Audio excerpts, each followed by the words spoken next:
Казахские сыныкшы, костоправы. Сыныкшы лечили сложные переломы. Когда еще не использовался гипс, они умело перевязывали бинтом ушибы, переломы, так что кости срастались. Самые умелые целители могли провести операцию только появившемуся на свет ребенку. Они извлекали раздробленную часть черепа младенца и заменяли его кусочком панциря черепахи.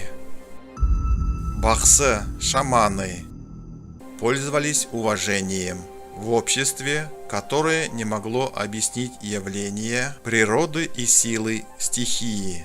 Поэтому они считались носителями загадочных сил сокровенного знания, позволяющего им контролировать с духами. Им могли являться как добрые, так и злые силы.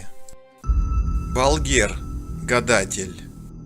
Балгер мог видеть события прошлого и настоящего, свидетелем которых непосредственно не был. Обладал способностью предсказывать будущее. Болжаушы, предсказатель, глубокий мыслитель.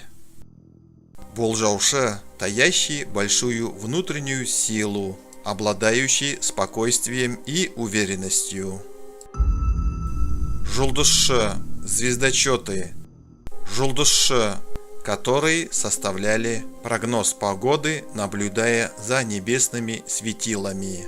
Степные жители уделяли большое внимание астрологическим прогнозам. При решении важных национальных вопросов учитывались эти прогнозы.